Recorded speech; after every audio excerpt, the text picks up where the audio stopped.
Fuerzas intermoleculares. Hemos visto que los átomos se unen por enlace iónico y por enlace covalente. Nos vamos a centrar solamente en el caso de que se unen por enlace covalente. Y en este caso pueden ocurrir dos cosas. Es decir, cuando estamos uniendo átomos con enlace, como si lo uniéramos con un mecano unos con otros, pueden ocurrir dos cosas. Que los átomos se unan entre sí, formando una estructura infinita. Por ejemplo, aquí tenemos una estructura infinita en que los átomos van uniéndose unos con otros, ¿verdad? Van uniéndose, pues cada uno con el que tiene más cerca, se van uniendo en tres dimensiones, por delante, por detrás, por arriba, por abajo, y todos están unidos unos con otros. Eso formaría una sola molécula. En realidad se trata de una sola molécula, porque cada átomo está conectado a todos los demás mediante enlaces. De un átomo podríamos llegar a otro, ¿no?, mediante enlaces. Luego sería una sola molécula de átomos unidos todos. O bien que los átomos se unan fuertemente formando moléculas. Por ejemplo, en el agua tenemos una molécula que se forma entre el átomo de oxígeno y los átomos de hidrógeno, pero ya esta molécula tiene independencia, existe de forma independiente. Y ahora, unas moléculas con otras, como vemos aquí, esta sería una molécula de agua, y esta sería otra molécula de agua, pues ahora pueden interaccionar por fuerzas que van quedando, se llaman fuerzas residuales o fuerzas intermoleculares. En el caso del sólido macromolecular, esto es un sólido macromolecular porque es una molécula grande, una macromolécula, lo tenemos aquí. Y en el caso que hemos dicho en segundo lugar, este de que las moléculas tienen existencia independiente, podemos tener sólidos moleculares porque estas moléculas después se atraen por fuerzas que son más débiles que los enlaces, pero que sí pueden dar lugar a sólidos. Es decir, existen dos tipos de sólidos moleculares: los macromoleculares, en que todos los átomos que están formando el sólido están unidos por enlace covalente, y los sólidos moleculares, en el que existen enlaces covalentes, pero los enlaces covalentes dan lugar a entidades moleculares independientes, y estas entidades moleculares independientes posteriormente se atraen unas a otras, ¿no?, mediante fuerzas residuales o fuerzas intermoleculares.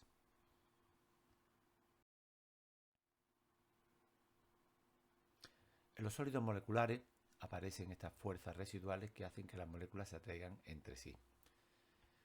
Estas moléculas pueden ser de dos tipos: o de Van der Waals o puentes de hidrógeno. Las fuerzas de Van der Waals son debidas a que los electrones pueden moverse, pueden hacer que aparezcan atracciones de la misma forma que entre dos átomos que tienen cargas positivas.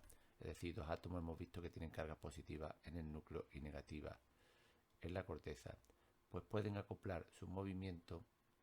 Los átomos pueden acoplar sus movimientos electrónicos de manera que aparezcan atracciones, y esas atracciones superen a las repulsiones. Pues bien, pues igual que ocurre con dos átomos, pues dos moléculas, cuando se unen, como tienen cargas negativas y también cargas positivas en los núcleos, pues esas dos moléculas también se pueden atraer. De ahí vienen las fuerzas de Van der Waals. Después veremos que serán tipo de dispersión, pueden ser de dispersión, o pueden ser dipolo.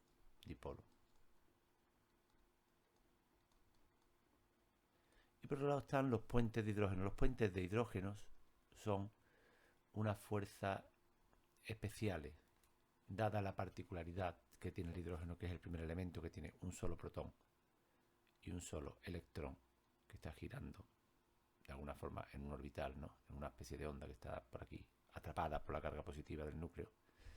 Pues al ser solamente un protón y un electrón, esto le confiere unas propiedades especiales para enlazar átomos.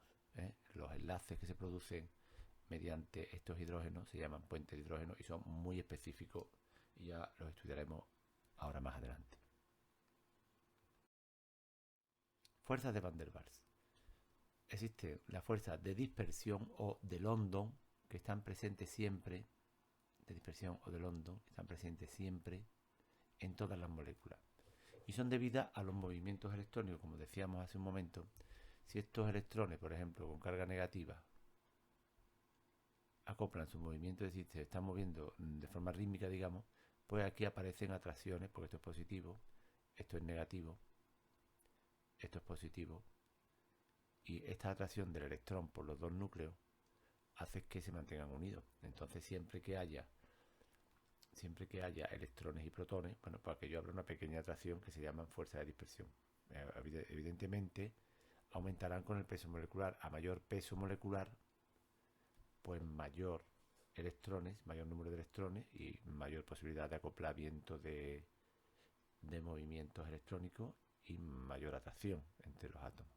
Esto hace que todas las moléculas formadas por átomos, claro, al final acaban siempre atrayéndose un poco, siempre se acaban atrayendo.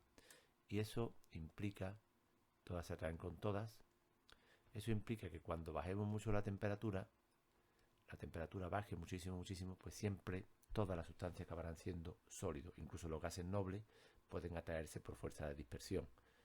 Son las fuerzas, digamos, universales.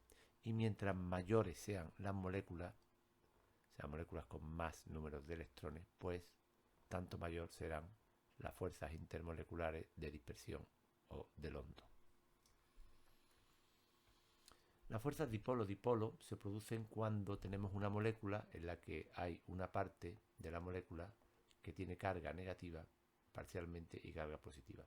Eso se debe a que los electrones están más tiempo en el átomo A, los electrones del enlace están más tiempo cerca de A que de B. Dejan parte desnudo en parte al elemento B y lo cubren más al elemento A. Eso significaría que esta molécula AB es polar. Y si la ponemos al lado de otra molécula, AB,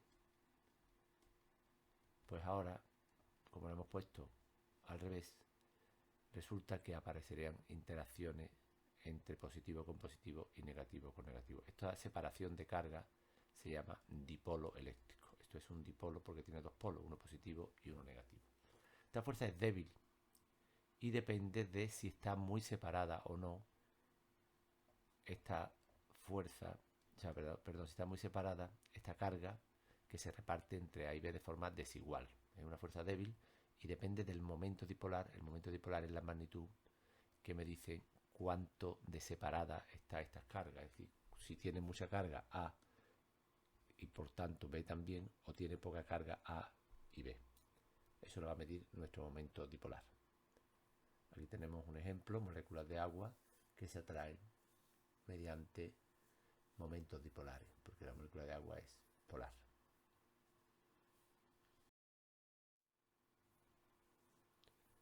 El momento dipolar se va a deber a la geometría de la molécula y a la electronegatividad de sus átomos. El elemento más electronegativo atrae hacia sí los electrones, como ya hemos visto, en un enlace covalente. Luego, el enlace covalente se dice que está polarizado.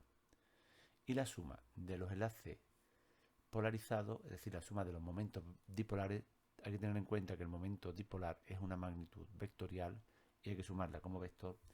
La suma de los momentos dipolares me dará el momento dipolar total de la molécula, que es el que me va a hacer que las moléculas se unan unas a otras.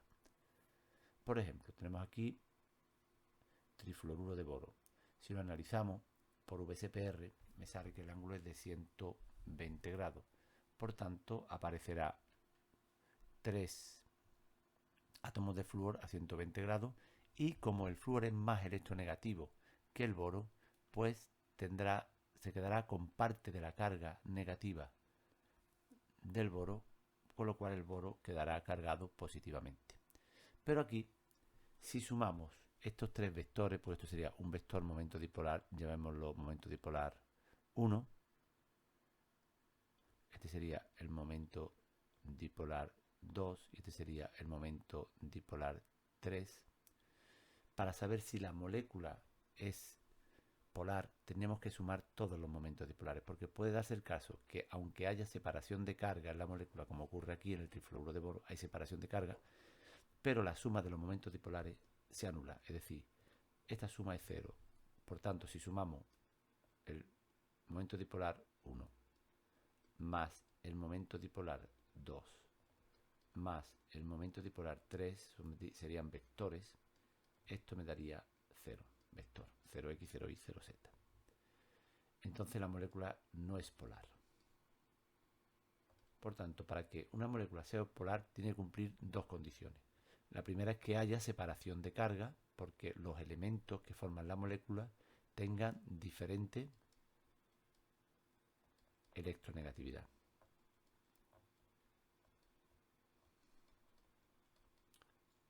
Pero una vez que hemos localizado los dipolos dentro de la molécula, la suma de todos estos momentos dipolares individuales debe ser distinta de cero, porque si no, el momento dipolar, aunque haya polarización de enlace, el momento dipolar se anula, se contrarrestan unos momentos con otros y la molécula deja de ser polar. Bueno, pues esto es todo. Hasta la próxima clase.